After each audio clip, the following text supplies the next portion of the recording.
Hi, my name is Daniel Porter. I want to tell you a story that has haunted me every single day since it happened.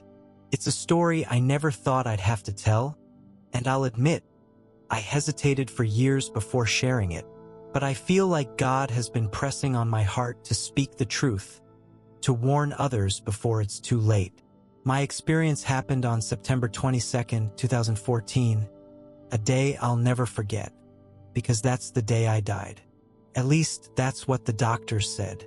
My heart stopped for almost 7 minutes after a sudden, massive heart attack.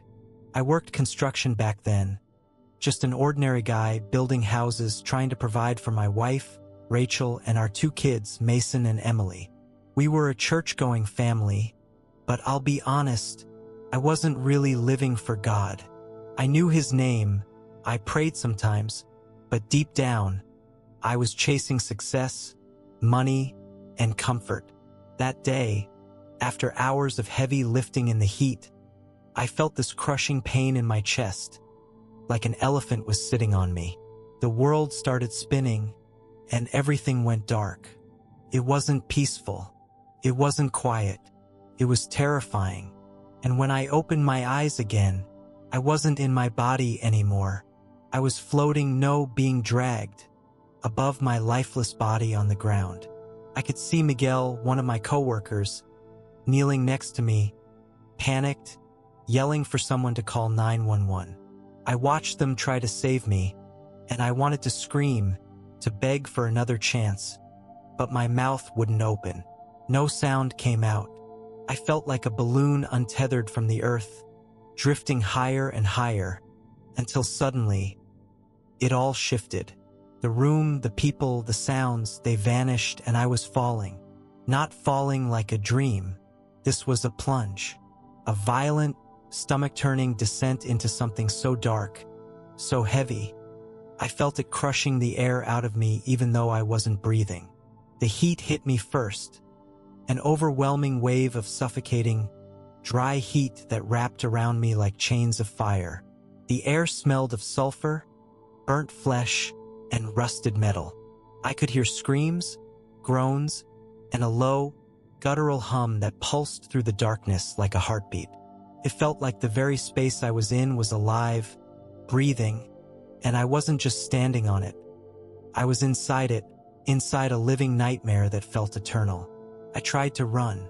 My legs moved, but it was like wading through molasses, like the air itself was trying to hold me back. The ground beneath my feet wasn't solid. It pulsed, cracked, and shifted, like I was walking on hot embers and burning ash. Each step sank into the earth like it wanted to devour me, clinging to my skin with a searing pain. And then I saw him, hanging upside down in the middle of a vast, silent square, swaying like a rag doll caught in an invisible wind. Benito Mussolini. I didn't know how I knew it was him, but I did. His body was suspended by black, smoking chains that pulsed with a cold, dark fire. Not the red, angry flames you think of, but a sick, ashen glow that seemed to consume him from the inside out. His skin was peeling in strips, gray and flaking, but he never fully disintegrated. He was trapped in a state of constant, agonizing decay. His eyes, I'll never forget his eyes.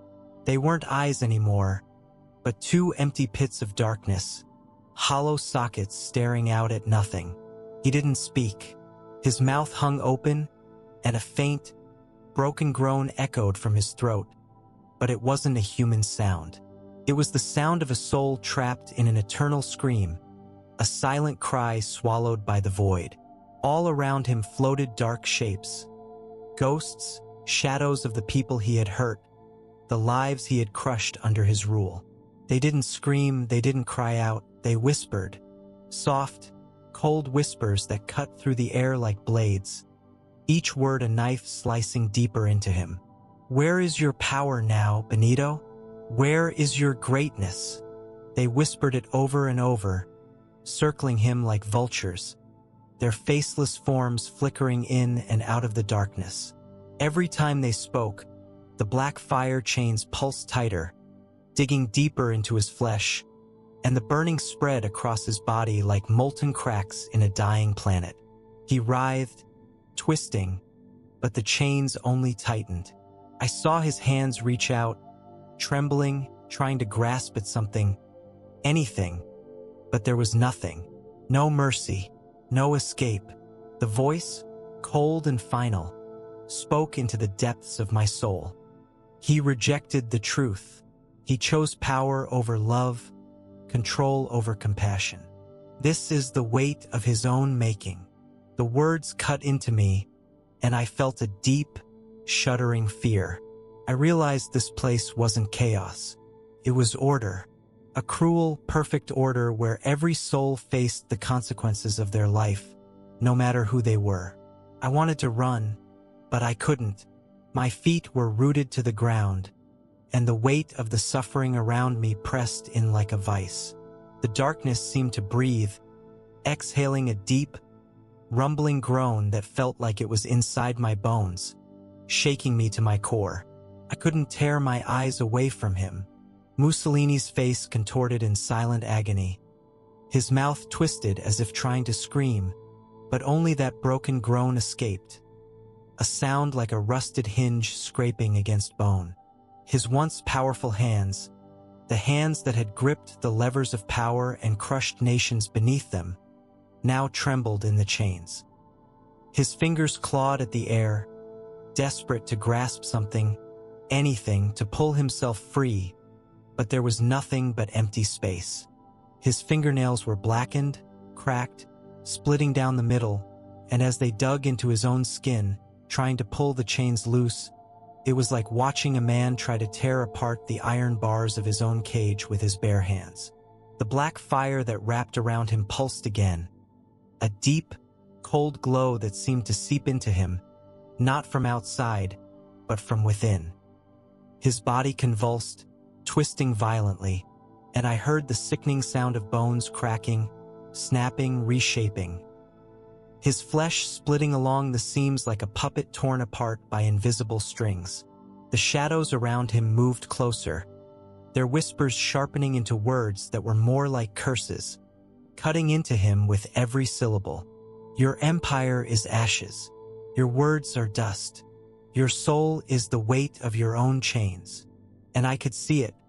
Each word they spoke became a new link in the chain, binding him tighter, wrapping around his throat, his wrists, his ankles, until he was tangled in a web of his own making. His own words, his own lies, his own pride, each one forging the very prison that now held him. The ground beneath him was cracked and oozing, as if the earth itself was bleeding black tar, and from those cracks rose skeletal hands, bony fingers curling like claws, reaching for him, scraping at his skin, pulling him down inch by inch into the abyss. They tore at him, not out of rage, but as if they were hungry for what he had, for what he had stolen from them in life. Every touch left a mark, deep burns that glowed with an eerie, sick light, but they never fully consumed him. It was as if this place wouldn't let him die, wouldn't let him escape into the peace of nothingness. He was trapped in a cycle of pain and humiliation, a man who once demanded worship now powerless before the judgment of eternity. I felt my stomach twist, bile rising in my throat, and I wanted to turn away, but I couldn't.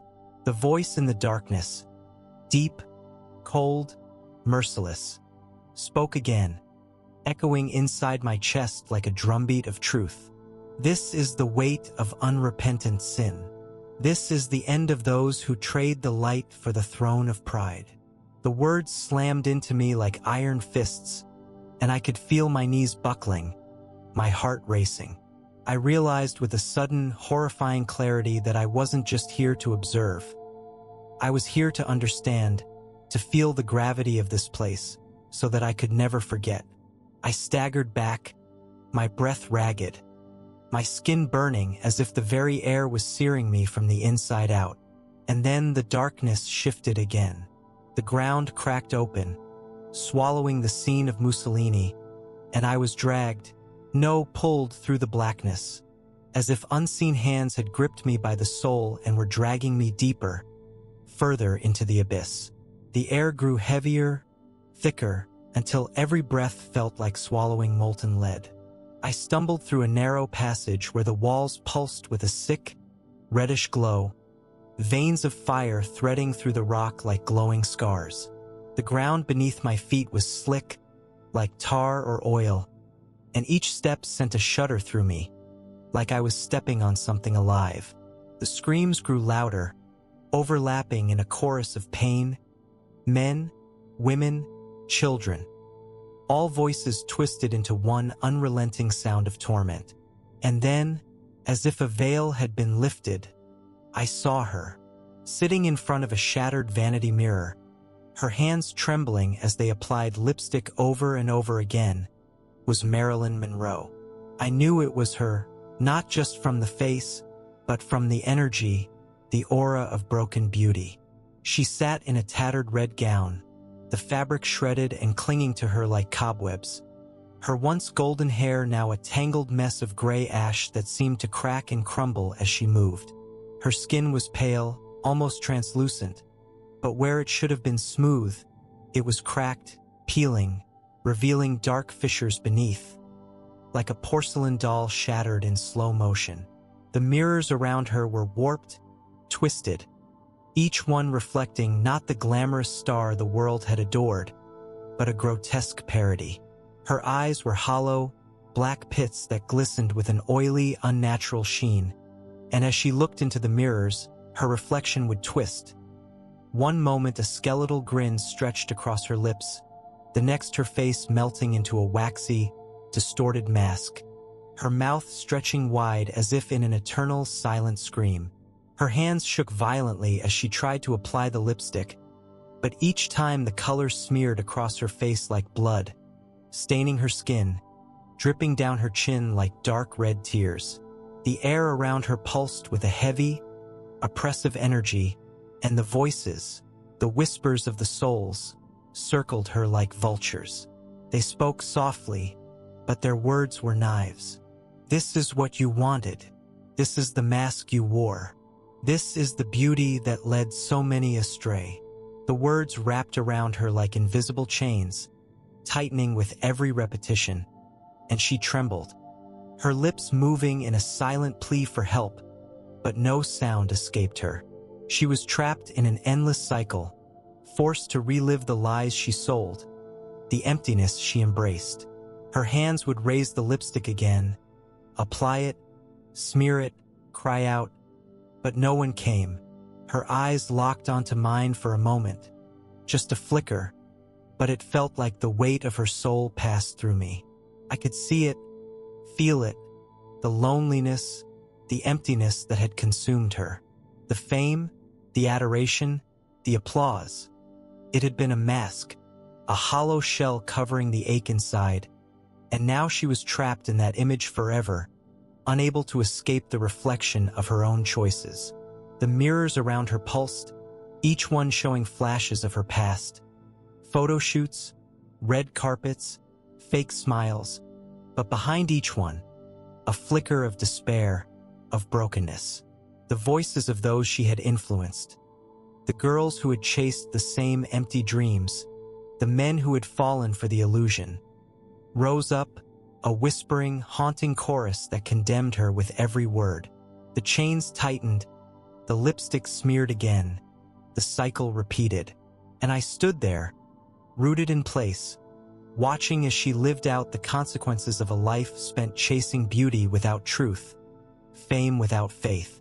I felt a deep, aching sorrow, a weight pressing into my chest, and I could feel tears burning my eyes. I wanted to help her, to scream that it wasn't too late, that she could be free, but the voice in the darkness spoke again, and it froze me in place. Each choice builds the cage. Each word is a link in the chain. This is the harvest of the seeds sown in life. Her silent scream burned into my mind like a brand, and as I stood frozen in that suffocating space, I felt the ground beneath me shift again.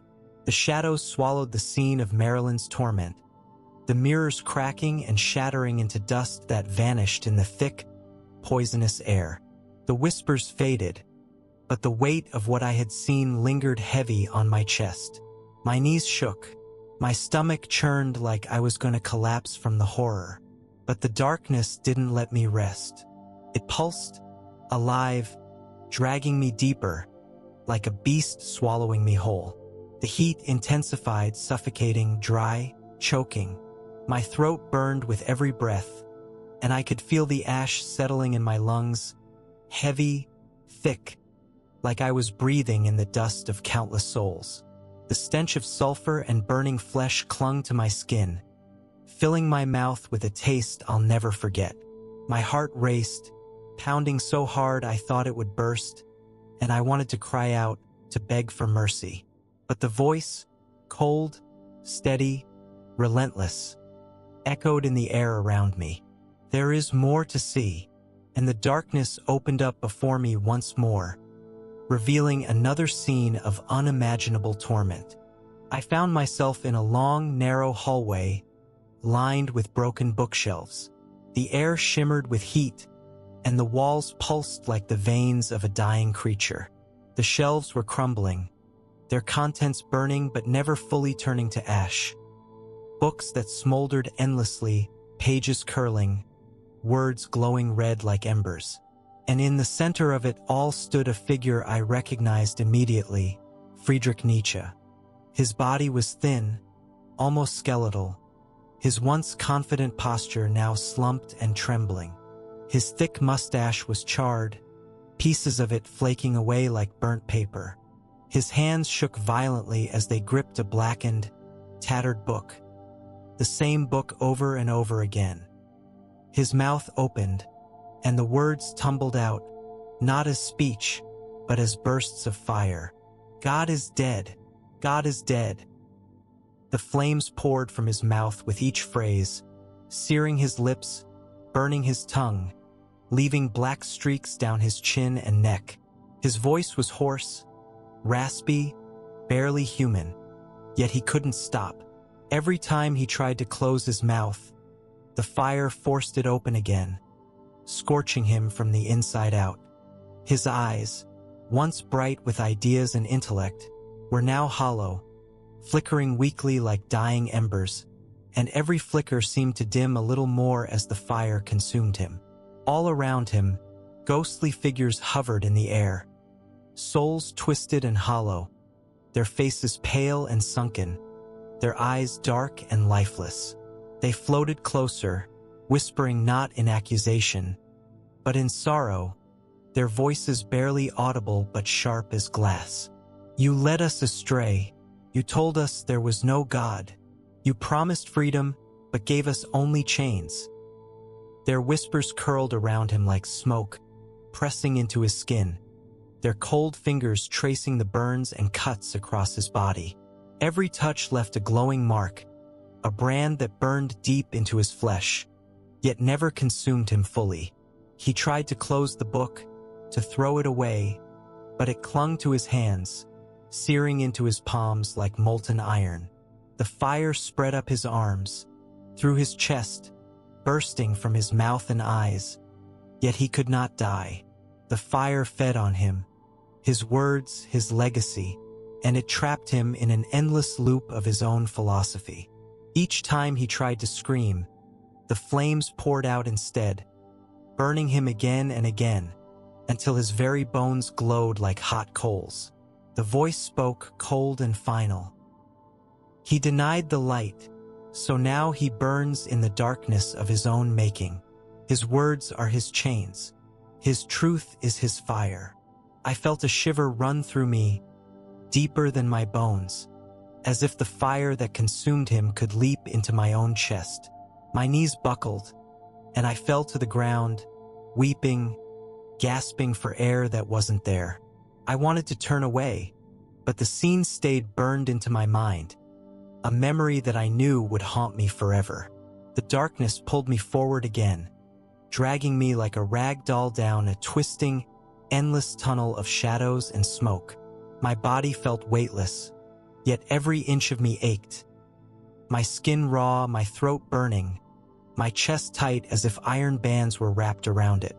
The screams swirled around me, not just one or two, but a sea of voices, rising and falling in an ocean of despair.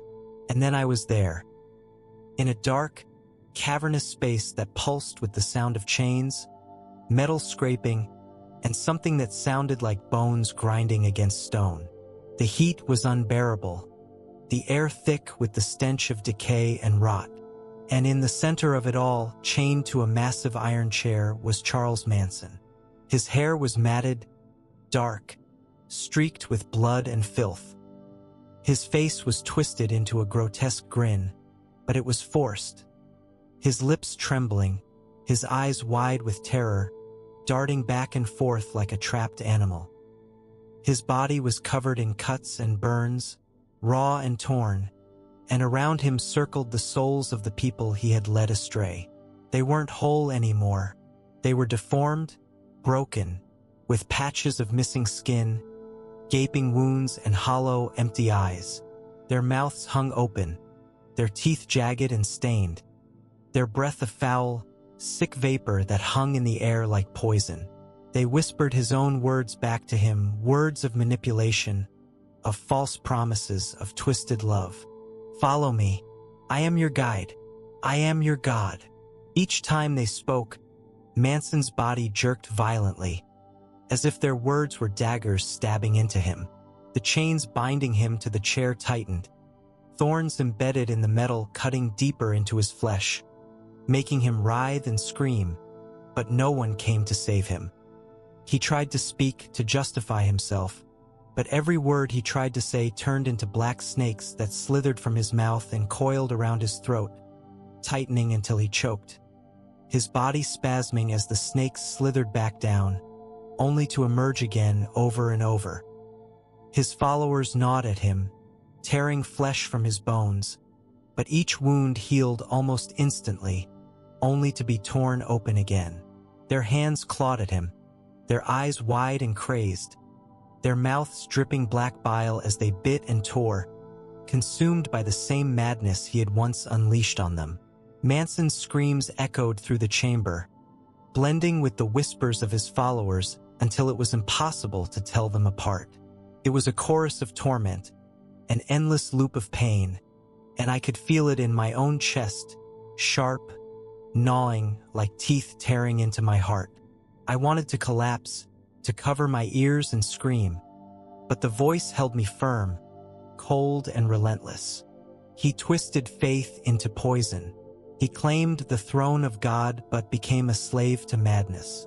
Now he bears the weight of every soul he led astray. The chains rattled, the snakes hissed, the followers screamed, and I felt myself sinking deeper into the abyss, the weight of it all pressing down on me like a mountain of stone.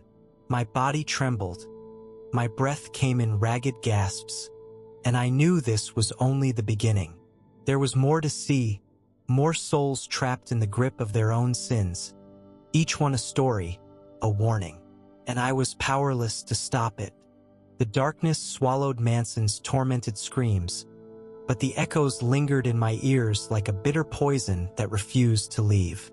I could still see his hollow eyes, his face contorted in agony, the chains binding him like living serpents, the whispers of his followers seeping into his soul like a disease that fed on every lie he ever told. And just when I thought I couldn't bear it any longer, the ground beneath me shifted. It wasn't like walking anymore. It was like the floor itself was moving, carrying me like a raft down a river of liquid fire and ash. The air pulsed, a heavy, choking fog that filled my lungs with heat and left my skin feeling like it was blistering from the inside out. Every breath tasted like burning metal. Every heartbeat echoed like a hammer in my chest. The walls around me twisted and pulsed like they were alive, breathing, seething, waiting. And then the darkness opened again, revealing the next scene, and my stomach turned cold. I was in a vast chamber, its walls built from bones, millions of bones stacked high, twisted, fused together like a grotesque monument. The ceiling dripped with a black, tar-like substance that sizzled when it hit the floor, sending up wisps of smoke that smelled like burning hair and rotting flesh. And in the center of that horrific space was a figure, bound by chains of fire and surrounded by rivers of molten iron. It was Joseph Stalin. His body was bloated, his skin red and blistered, as if he had been cooked alive but never allowed to die. His eyes bulged from their sockets, bloodshot and filled with a twisted mixture of rage and terror. The chains wrapped around him pulsed with each breath, tightening with a sickening creak that echoed off the bone walls. He tried to speak, but every word that came out turned into sharp shards of iron that stabbed back into his throat, choking him on his own lies.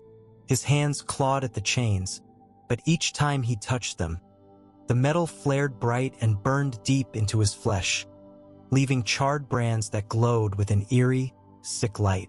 The air was thick with the stench of death, and around him, the shadows of the millions he had killed drifted like smoke. Men, women, children, their eyes hollow, their faces twisted in pain, each one a silent witness to his crimes. They circled him, a relentless storm of accusation, and as they passed, they reached out with skeletal fingers, dragging them across his skin, leaving behind trails of black fire that ate into him but never finished consuming him. He writhed, twisting in agony, his bloated body convulsing with each touch, his mouth opening in a soundless scream that seemed to echo through my very bones. The voice spoke again, cold and final, like a blade slicing into the marrow of my soul. He built a kingdom on blood. Now his kingdom is his tomb. The words rang in my ears, and I felt the weight of them settle into my chest like a stone. I watched as Stalin tried to rise, only to be pulled down again by the chains, his body slamming into the molten iron, sizzling, burning, but never consumed. The shadows pressed in closer, whispering in 1,000 broken voices, each word a curse, a reminder of the lives stolen, the dreams crushed. I saw flashes, prison camps, starving families, executions carried out with cold, bureaucratic efficiency. And each memory flared in the air like a vision, a snapshot of suffering that burned into the very walls of that place. Stalin's eyes rolled back, his body arching in pain, and I could see his soul, blackened, cracked, shattering beneath the weight of his own evil. I wanted to scream, to look away, but I was frozen, forced to witness every second. My heart pounded, my breath caught in my throat, and I felt like I was drowning in the sheer weight of it all. Before I could even process the horror of what I had just seen, the scene shifted once again. The bone walls twisted and shattered, and the ground beneath me split open with a deafening crack. The air grew thicker, hotter, the heat pressing in on me like an iron fist. My skin felt like it was melting, and the smell of burning flesh filled my nostrils, making me gag. I stumbled forward, my vision swimming, my ears ringing, and then I saw the next figure, Jim Jones. He was standing in the middle of a blood-soaked field, the ground around him littered with the bodies of his followers, their faces frozen in the agony of their last moments. His hands were covered in dark stains, and he clutched a cup, familiar, infamous. The liquid inside shimmered black and red, like a poisonous cocktail that pulsed with an unholy life. He raised the cup to his lips, and as he drank, his body convulsed violently. His skin blistered and cracked, splitting open in jagged lines, black smoke pouring from the wounds as if his very soul was leaking out. His eyes were wide, bloodshot, his mouth moving in desperate, twisted prayers that echoed back to him in mocking whispers. "Drink, drink, I am the way." The words fell from his lips like poison, each syllable twisting in the air, forming into snakes that slithered down his body and wrapped around his limbs, biting deep, injecting venom that made his flesh bubble and writhe. Around him, the souls of the people he had deceived rose from the ground, their faces twisted in pain and sorrow. They staggered toward him, reaching out with hands that were cracked and bleeding, their eyes hollow, tears of black liquid streaming down their cheeks. They clung to him, their hands grasping his arms, his legs, his throat, their fingers digging into his skin, tearing at him, screaming without words. Their mouths opened wide, releasing cries that were more like the wailing of the damned, a sound so heavy and dark that it felt like it could crush the very air around us. And Jim Jones, he fought, he struggled, but the more he resisted, the tighter they gripped, dragging him down into the earth, their hands pulling him into the very soil soaked with the blood of his followers. He screamed, a sound so high-pitched and desperate that it rang in my ears like a siren, but it was no use. The ground swallowed him, then spat him back out, whole again, only for the cycle to repeat. He drank, he screamed, they tore at him, and it started all over. The voice spoke, calm, cold, final. He claimed to be a shepherd but led his flock to death. Now they rise to claim him. I felt my own heart racing, my throat tight, tears spilling down my face, and I could barely breathe under the weight of it all. I felt like I was going to collapse, but the voice kept me there, rooted in the horror, unable to look away, unable to escape. The horror of what I was seeing was almost too much for me to handle, but I had no choice. I couldn't close my eyes, couldn't turn away.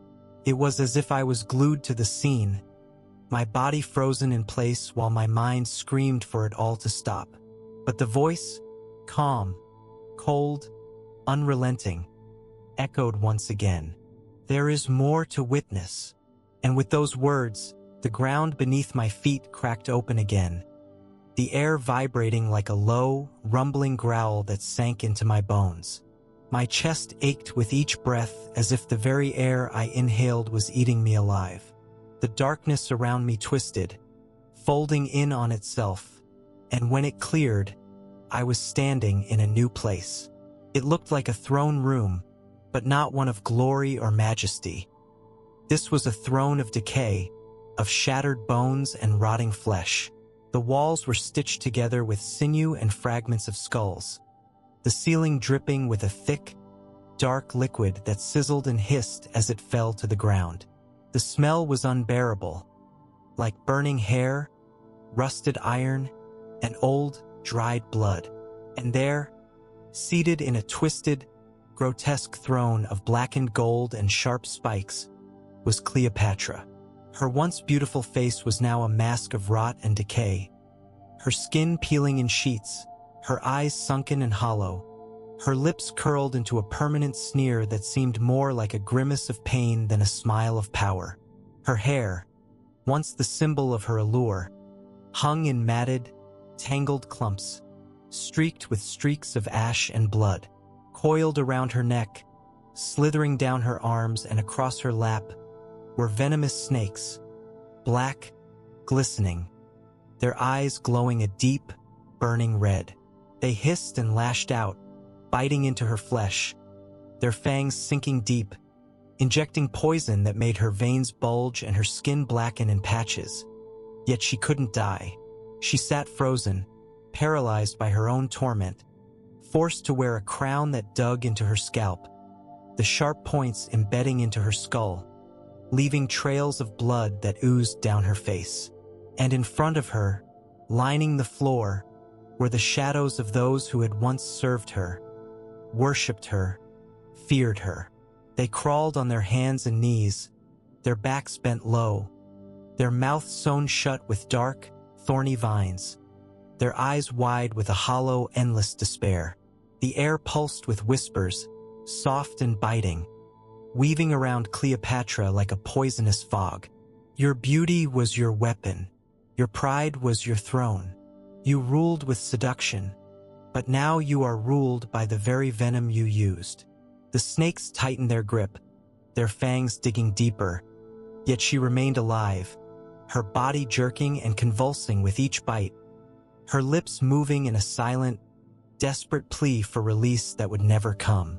I felt my stomach turn, bile rising in my throat, as I watched her trapped in a cycle of pain that never ended. Her hands, once adorned with jewels, were now skeletal, her fingers curling into claws that scratched at her own skin, trying to peel away the layers of rot. But every scratch only tore deeper, revealing more decay underneath. Her body trembled. Her mouth opened wide in a scream that no sound could fill, and the voice spoke again. Quiet, cold, final. She wore the crown of the world, but rejected the crown of truth. Now she is ruled by the serpent of her own making. I shivered, a deep, uncontrollable shake that rattled through my entire being, and tears streamed down my face, hot and bitter. I wanted to run, but my feet were locked in place, the air so thick with judgment that I could barely breathe. The darkness rose like a wave, washing over Cleopatra's twisted throne room, and I was swept away with it, tumbling through the void, helpless, broken. I could feel the weight of every soul I had seen, their suffering pressing into my skin like hot coals. Each image burned into my memory. And then the darkness opened once more, and I stumbled forward into the next vision. I found myself in what looked like the shattered remains of a grand ship, a Titanic of souls, broken and sinking into the abyss. The wreckage creaked and groaned, the wood warped and burned, the air thick with smoke and the smell of salt and blood. And there, leaning against a broken doorframe, was Thomas Andrews, the chief designer of the Titanic. His clothes were tattered, soaked with dark, oily water, his hands covered in soot and ash. His face was pale, his eyes wide and glassy, staring into nothingness as if searching for an escape that didn't exist. The ship around him tilted and shifted, groaning like a dying animal, the sound of rushing water filling the air. But the water wasn't water. It was a thick, black liquid, bubbling and boiling like tar, lapping at his feet, rising higher and higher. Thomas reached for the door, tried to pry it open, but it wouldn't budge. His hands slipped on the wet, greasy wood, his fingernails tearing away as he clawed at it in desperation. Behind him, the shadows of the souls who had perished on his ship loomed, men, women, children, all staring at him with empty, hollow eyes, their mouths opening in silent cries that echoed like distant thunder. Their faces were pale, their skin bloated and cracked, their eyes dark and endless. They surrounded him, pressing closer, reaching out with fingers like icicles, touching him, their cold presence draining the color from his skin, making him tremble, making him gasp for breath that never came. And each time the black water rose, it would crash over him, swallowing him whole, drowning him in its suffocating embrace. He would struggle, fight, claw at the door, but it would slam shut every time, trapping him in a cycle of hope and despair, escape and failure over and over again. His screams were muffled by the water, choked and gurgling, his eyes wide with terror as the shadows of the lost crowded closer, whispering the words he never wanted to hear. "You built the ship. You built our tomb." And the voice, always the voice, cold and sharp as a blade, whispered into the air around me. He was praised for his creation, but his pride blinded him to the cost. His legacy is the weight he now bears. I could feel the cold water creeping up my own legs, as if the darkness around me was alive and hungry, seeping into my skin, pulling me into the same cycle of drowning and despair that Thomas Andrews was trapped in. His eyes locked onto mine for a brief, horrifying second, those hollow, pleading eyes that seemed to beg for something, anything, any kind of escape. But I couldn't help him. I couldn't help any of them. I was a witness to their torment, a silent observer powerless to intervene. and the weight of that realization crushed me like a boulder on my chest. My heart ached with a sorrow that felt too deep to bear, and tears streamed down my face, burning like acid against my skin. The voice spoke again, the words as sharp as the edge of a knife pressed to my throat. "You see, Daniel, the choices of this life do not vanish in death. Every decision, every word, every action echoes into eternity. This is not punishment without purpose. This is justice, perfect, unrelenting justice." The ground cracked beneath me, and the scene dissolved into ash, swirling into the darkness like smoke in the wind. I thought I would be given a moment to breathe, to catch my breath, to process the nightmare I had just witnessed. But there was no mercy here. The darkness pulsed, the heat rose, and I felt myself falling again, deeper, as if I was being dragged into the very core of hell itself. The air thickened until it felt like I was trying to breathe through liquid lead. My chest burned, my head spun, and I could hear my own heartbeat pounding like a war drum in my ears. The ground below opened, revealing the next vision, and my stomach twisted in fear at what I saw. There, in the center of a scorched wasteland where rivers of fire cut across blackened earth, was a figure wrapped in thick chains, each link glowing red with heat, branding into his flesh with every movement. His body was massive, almost swollen, his skin cracked and bleeding, his face contorted in rage and despair. It was Joseph Stalin. He clawed at the chains, his fingers blistering and tearing. His teeth bared in a snarl as he tried to break free, but the chains only tightened, the heat from them searing into him until his very bones glowed like hot coals. Around him, the souls of the millions he had oppressed circled in a slow, relentless march. They moved in eerie silence, their faces hollow, their eyes dark voids of endless pain. They didn't scream, didn't speak. They simply watched, their presence a living judgment that burned hotter than any flame. And with every step they took, Stalin's body convulsed, each movement triggering a reaction in the chains that lashed out, cutting into him, pulling him down into the molten earth only to drag him back up, forcing him to relive his torment over and over. His mouth opened in a scream that was swallowed by the sound of cracking earth and the hiss of boiling fire. I saw tears, not of sorrow, but of raw, helpless terror, stream down his cheeks, turning into steam as they hit the burning chains. The voice returned, low and cold, slicing into my heart. He ruled with an iron fist, but now he is ruled by the iron of his own making. Every soul he crushed, every family he destroyed, every prayer he silenced. They are the links in his chain. Stalin's body twisted, his screams echoing through the endless chasm, and I could feel the heat on my skin, feel the weight of that horror pressing on my shoulders like a yoke of stone. Before I could even blink, the scene shifted, the heat and chains dissolving into the darkness, and I found myself stumbling into yet another nightmare. I stood at the edge of what looked like a massive amphitheater, but it was twisted, broken, filled with jagged stones and sharp metal spires that jutted from the ground like spears. And there, chained in the center of it all, was Jim Jones, his hands raised as if delivering a sermon, but his mouth was sewn shut with barbed wire, the flesh around it torn and bleeding.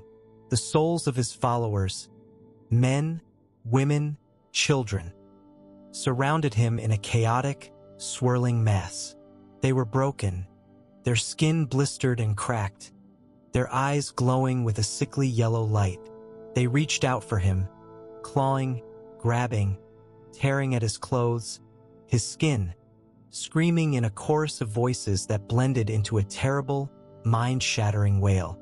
Each time they touched him, the barbed wire around his mouth would tighten, cutting deeper, sending streams of black blood down his neck. His eyes bulged, wild with panic, but he couldn't speak. He couldn't pray. He couldn't even beg for mercy. The followers whispered his own words back to him, a dark litany of deception. I am the prophet. I am the way. Follow me. Their words twisted in the air like a poisonous fog, wrapping around him, choking him, binding him tighter. His body convulsed, spasming under the weight of their accusations, the chains tightening, the barbed wire slicing deeper, yet he could not die. Each time he seemed to collapse, the ground beneath him would crack open, a pit of flame roaring to life, swallowing him whole, only to spit him back out again, whole and screaming, the cycle repeating endlessly. The voice spoke once more, each word like ice against my skin. He fed them poison, and now they feed on him. The shepherd who led his flock astray is now devoured by those he deceived. I felt sick, my knees buckling, my breath catching in my throat. The weight of the suffering around me was suffocating, pressing down on me like 1,000 hands, and I wanted to scream, to beg for it to stop, but the voice in the darkness was unyielding. There is more to see, Daniel. You must see it all. The voice cut through the suffocating air, cold and sharp like a blade pressed to my throat, and it spoke the truth that sent chills through every inch of my being. She proclaimed herself a goddess aligned with Isis, but used beauty and cunning to lure the hearts of kings, to manipulate empires, to spark wars and consume lives for her own glory. She embraced the mask of divinity but worshipped the mirror, and now she wears the chains of her own making. The words struck deep, slicing through the fog of pain that surrounded me, and I watched as Cleopatra's body trembled, her arms reaching out in desperate, silent pleas as the snakes sank their fangs deeper, and the river of blood swallowed her once more. I could hear the faint, distant echoes of her past, the whispers of seduction, the cries of betrayal, the roars of armies sent to die in her name. And it was all crashing down on her, over and over, a cycle of suffering that seemed to stretch into eternity. She would drown, she would burn, she would beg, and then she would regenerate, whole again but broken inside, to feel it all once more. I could barely breathe as I watched her fingers clawing at the snake throne, her nails breaking off one by one, leaving streaks of blood on the black, writhing mess. Her eyes locked onto mine, hollow and empty, but I could feel the weight of her regret, her pride, her utter devastation. I wanted to turn away, but the voice, stern and relentless, held me in place. You must see it, Daniel. You must know the truth of what is waiting for those who choose themselves over the light. I stumbled back as the scene dissolved into smoke, and the floor beneath me buckled, cracking open like a fractured skull. The darkness surged up, swallowing Cleopatra's palace of venom and blood, and I was thrown forward, tumbling into the abyss, my heart racing, my breath coming in ragged gasps. The air felt thicker than ever, like it was made of molten lead, seeping into my skin and weighing me down with the gravity of the souls I had seen. My chest burned with each breath, my throat raw from the heat and the smoke. I was desperate to wake up, to escape, but the voice spoke again, and I knew it wasn't over. There are more, it whispered, low and rumbling like thunder in a cavern. The darkness peeled away, revealing the next vision, Thomas Andrews. He stood on a deck of twisted metal, the ruins of the Titanic rising like a skeleton from a sea of boiling, black water. His clothes were torn, stained with blood and soot, and his hands trembled as they gripped the edge of a shattered railing. The ship groaned beneath him, splitting open at the seams, sparks flying as steel tore against steel. The water surged up, bubbling and hissing like a pit of acid, engulfing the wreckage piece by piece. Andrew's eyes darted wildly, scanning the debris, searching for an escape that didn't exist. He screamed, raw, desperate, but the sound was swallowed by the roar of the ship tearing itself apart. The souls of the lost, The men, women, and children who had perished that night surrounded him. They floated like shadows, their faces pale and expressionless, their eyes wide, hollow, unblinking.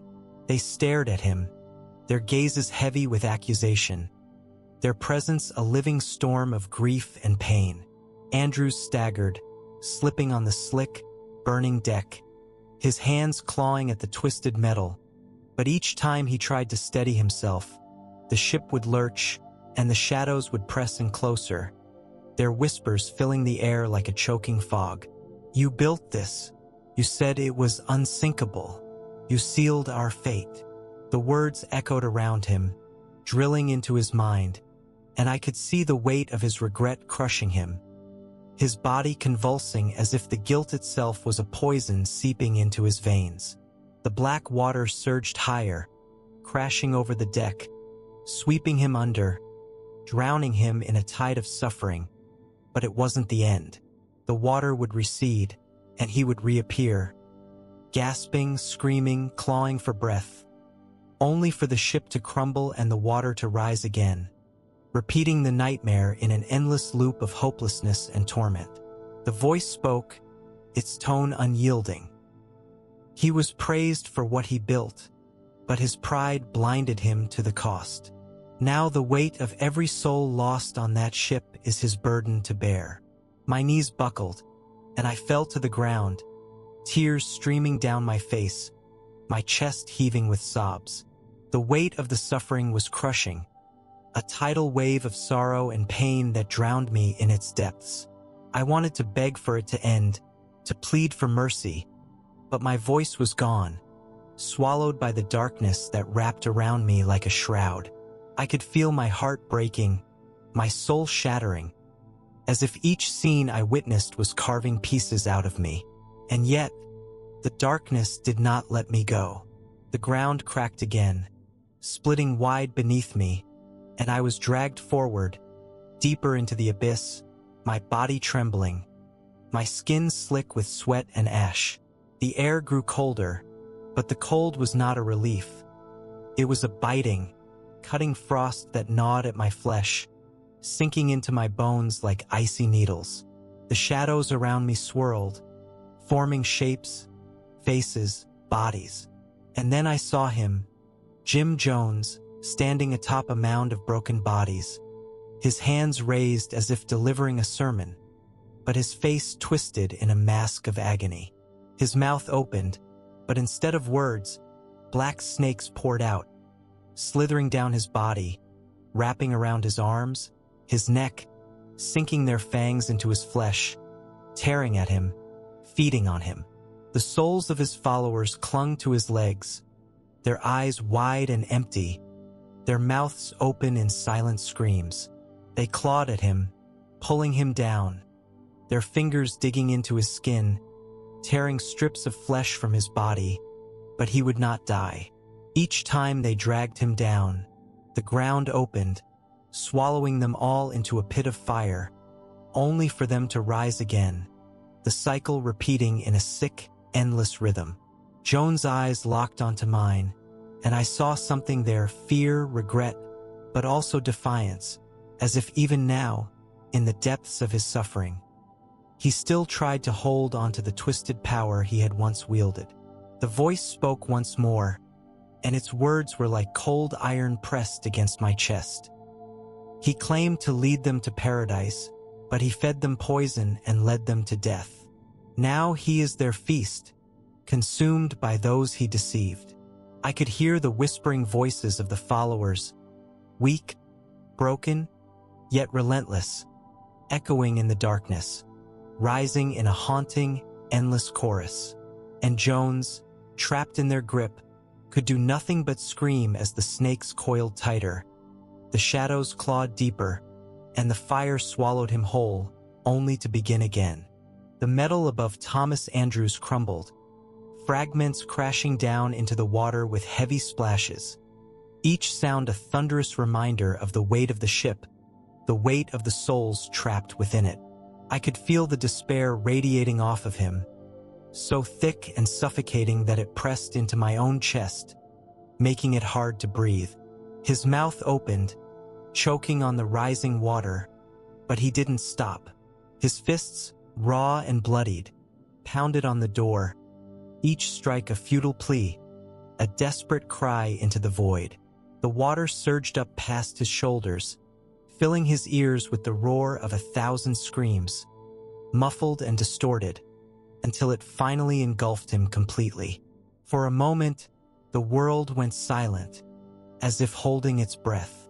But then he was back, gasping, coughing, his hands already reaching again for the door, his body trembling with exhaustion, his mind shattered by the endless cycle.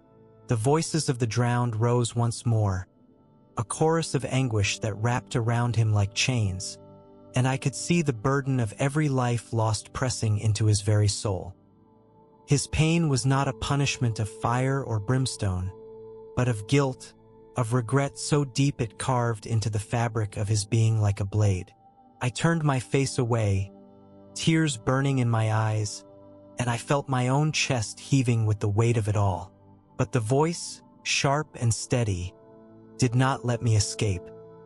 He tried to be a savior, but he spoke words that became seeds of pride. Those seeds grew into a harvest of death, and now, in this place, he tends to that harvest forever. The truth hit me like a stone to the chest, knocking the wind out of me. I wanted to collapse, to beg for it to stop, but there was no mercy in this place. The darkness shifted again, the sound of the water and the cries fading into a distant echo, and I stumbled forward, my body weak and shaking, my skin clammy with sweat and fear. The air grew thicker, hotter, the smell of sulfur and scorched earth filling my nostrils until I gagged. And then I saw the next figure, Adolf Hitler. He was curled in a pit of burning ash, his body contorted, his skin blackened and cracked like a dried husk. Flames licked at him, but they didn't consume him. They were like living creatures, wrapping around his limbs, crawling into his mouth, his ears, his eyes, searing him from the inside out. His eyes, once sharp with power and cruelty, were now hollow, empty, staring at nothing. His mouth moved, whispering something I couldn't hear, but each word that passed his lips seemed to turn to black smoke, drifting into the air and vanishing without a trace. Surrounding him were the souls of his victims. They moved in slow, steady circles, their eyes locked onto him, their faces gaunt, twisted by suffering. They didn't speak. They didn't cry out. They simply watched. Their silence was heavier than any shout, their stares burning into him like brands. Each time he tried to stand, the ash beneath him shifted, pulling him down, the flames wrapping tighter, searing into his skin. His flesh splitting open in deep cracks that glowed with a dull, red heat. His body twisted, convulsed, but he couldn't escape. His hands clawed at the air, his mouth opened in a silent scream, but no sound came out, only the soft hiss of the flames feeding on him. I watched, horrified, as the shadows reached for him, their hands passing through him like smoke, yet every touch left a mark, a deep, glowing scar that pulsed with a sick light. And the voice whispered, "He built an empire on death. Now he is consumed by the weight of every life he destroyed."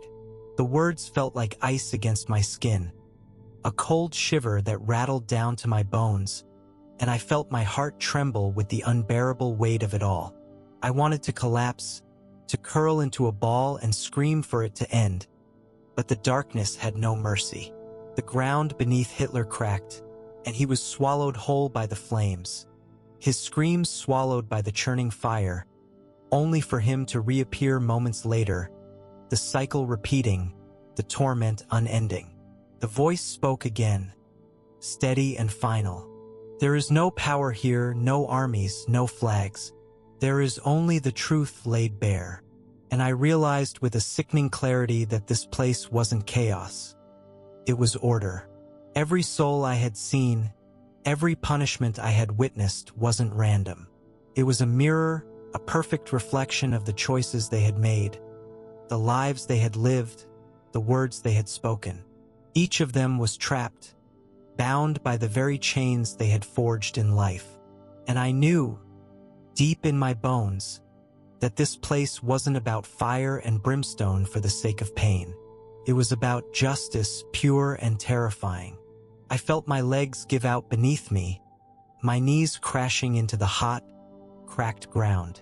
My breath came in ragged, gasping sobs, and I whispered into the darkness, my voice shaking, "God, please, let it stop."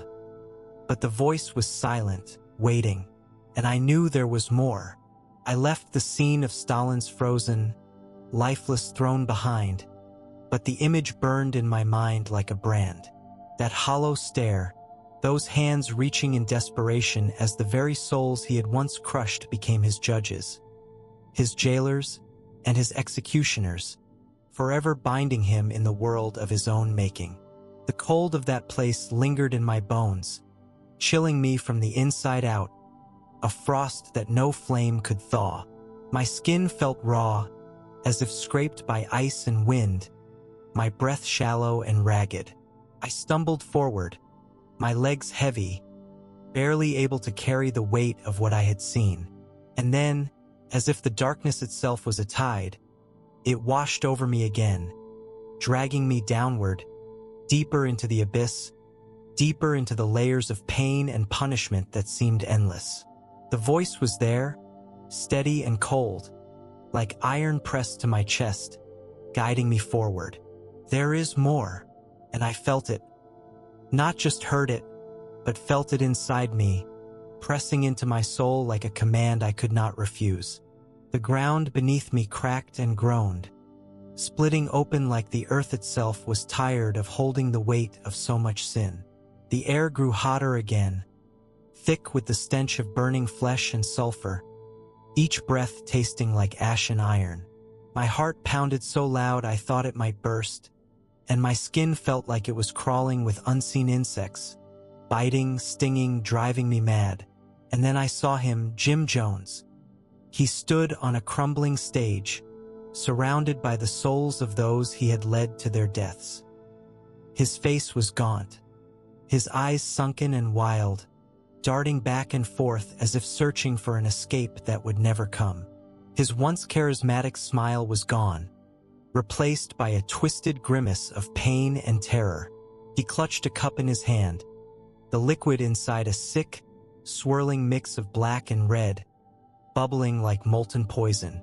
His hands trembled, his fingers twitching, and as he raised the cup to his lips, the souls around him, men, women, children, reached out, their hands clawing at him, their eyes hollow and filled with a hunger that was not for food, but for justice. He drank, and the moment the liquid touched his tongue, his body convulsed violently. His skin cracked, splitting open along jagged lines that glowed with an unholy light. Black smoke poured from his mouth, his eyes, his ears, as if his very soul was being burned from the inside out. His followers clung to him, their hands tearing at his flesh, biting, gnawing, consuming. They whispered his own words back to him, over and over, their voices rising in a chorus of agony and accusation. "Trust me, I am your father. Drink and be free." Each word was a curse, a chain, a blade that cut into him deeper than any knife. The snakes of smoke coiled around his limbs, his neck, his chest, tightening, biting, injecting their venom into his very essence. And no matter how much he screamed, no matter how much he fought, the cycle never ended. The voice spoke again, cold and final. He claimed to be their savior, but he led them into death. Now they are his harvest, and he is their feast. I felt bile rise in my throat, the weight of it pressing down so hard I thought I might collapse. But the voice did not let me rest. The darkness shifted again, the scene melting into smoke and shadow, and I was dragged forward, deeper still. I stumbled, my feet scraping against jagged, broken ground. my body shaking so violently I could barely keep my balance. My skin felt raw, torn open by the sheer weight of what I had seen. My heart was a drumbeat of panic, my breath ragged, my mouth dry and cracked, and then the air around me changed, thicker, hotter, filled with a choking, acrid smoke that burned my eyes and lungs.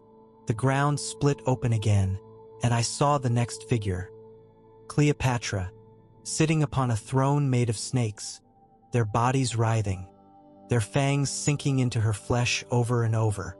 Her once beautiful face was now twisted in pain, her eyes hollow and empty, her lips quivering as if she were trying to speak but no words would come. Blood oozed from the bites, soaking her gown, dripping into the river of blood beneath her throne. The souls of the men she had seduced, Julius Caesar, Mark Antony, and others, stood around her, their eyes burning with a cold, quiet hatred. They said nothing, but their presence was a sentence in itself. The snakes hissed, the river bubbled, the cycle repeated endlessly, and Cleopatra's eyes locked onto mine, a silent scream frozen on her lips. The voice whispered, cutting into my mind like a blade. She made herself a goddess, but she became a slave to the very power she sought. Her beauty was a mask, her throne a cage, and now she is bound by the very things she worshipped.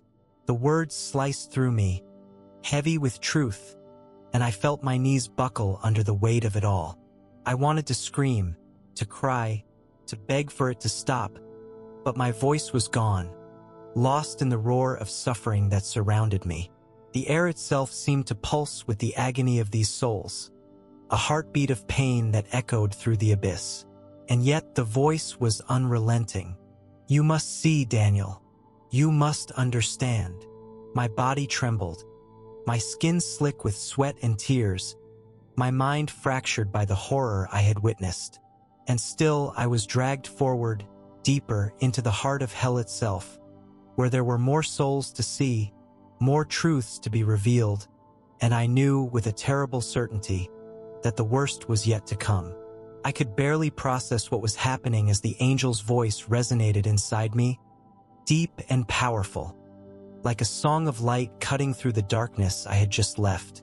My body felt like it was still trapped between both worlds, my skin clammy with sweat, my chest tight from the weight of all I had seen.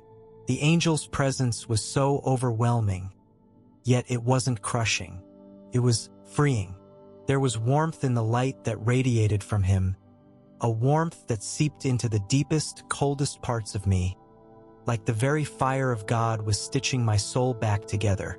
And as I stared at this figure, I felt the contrast between the horrors of hell and this moment of grace so intensely that it made me weep.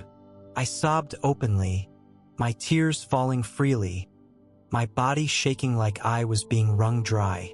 I could still hear the echoes of the screams, the songs twisted into knives, the whispers of accusation, the chains, the venom, the rivers of blood, and I knew I could never forget.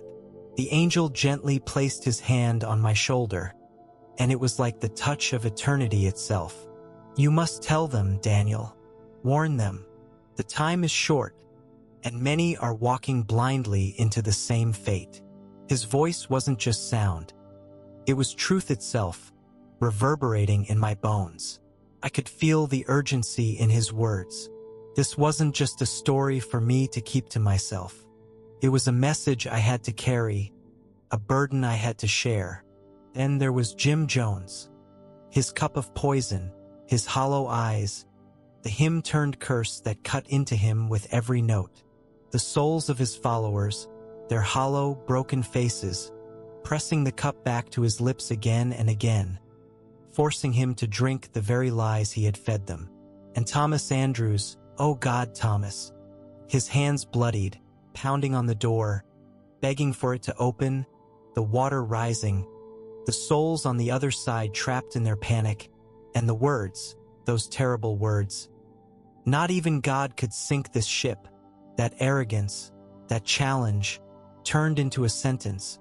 binding him in a cycle of guilt and regret that could never be erased. All of it was real. It wasn't just a dream, it wasn't a metaphor, it wasn't symbolic. It was reality, a reality more vivid, more terrifying, more eternal than anything I had ever known. And I knew, deep in my soul, that it was a warning, not just for me, but for everyone. Every single person living today was making choices that would echo into eternity. And I had to tell them, I had to warn them. The angel's hand lifted from my shoulder, but the warmth, the power, the peace it had left behind remained. It was like I had been given a new heart, a new fire, a mission burned into my soul. I could feel my body coming back to life, my breath growing steadier, the lights of the hospital above me becoming clearer, the beeping of the machines, the murmur of doctors and nurses, the soft weeping of my wife by my side.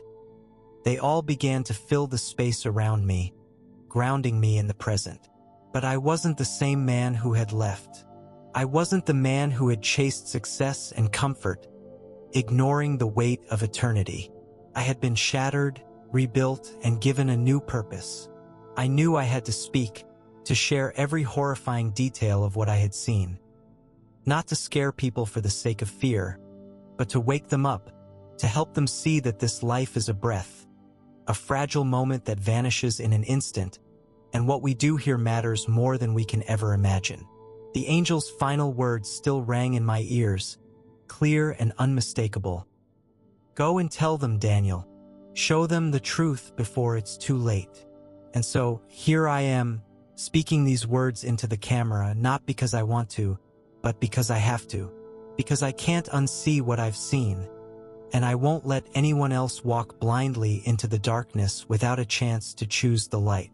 I sat there, on that hospital bed, breathing the stale, fluorescent-lit air, but my soul was still in the fire.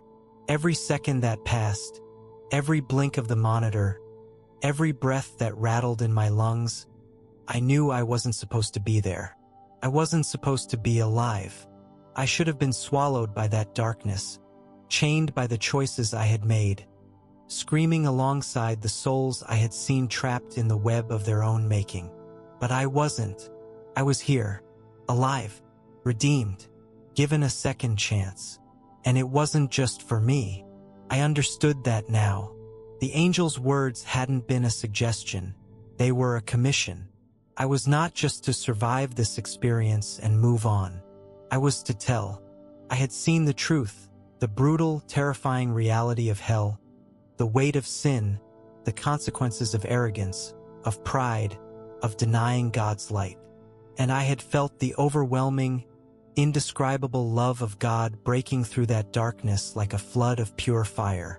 I had been pulled back from the edge of the abyss, not for my own sake alone, but for every person who might hear my words and turn back from the same road I had been on. So I'm sitting here now in front of this camera, speaking to you, not as a man who has it all together, not as a preacher, not as a theologian, but as a broken soul who has been to the edge of eternity and lived to tell the story.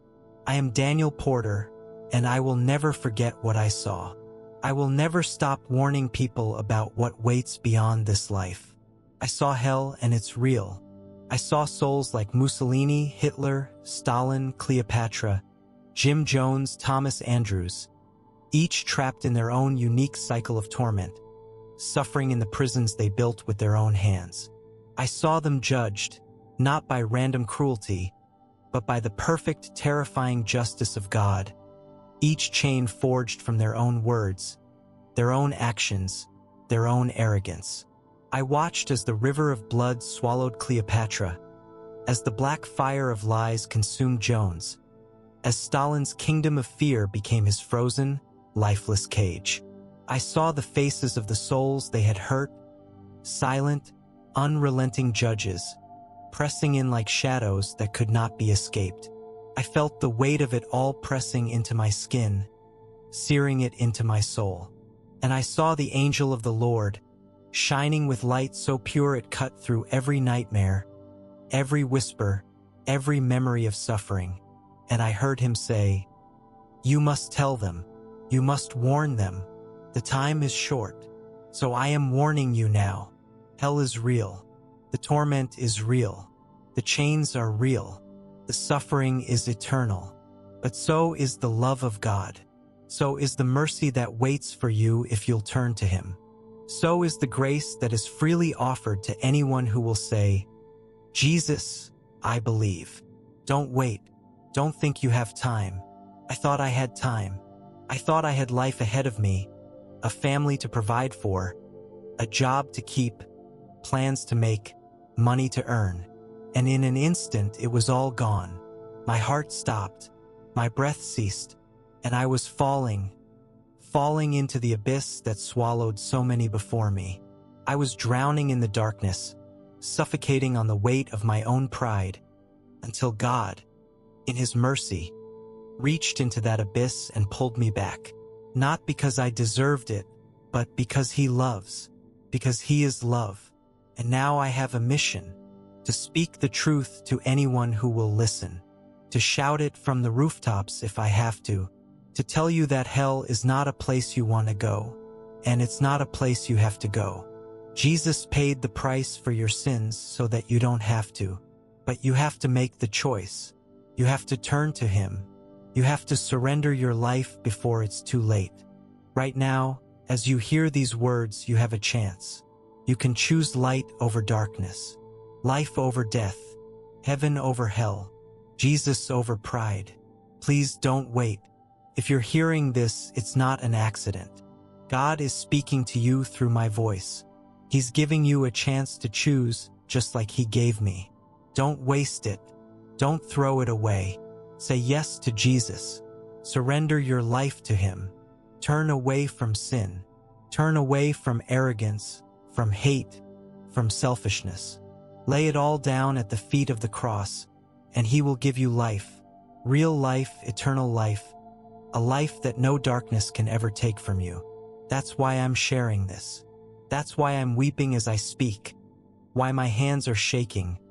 Why I feel the fire of God in my chest as I plead with you. Please, choose him. Don't wait for tomorrow. Don't wait for a better time. Don't think you're too far gone. Hell is real, but so is heaven. So is love. So is grace.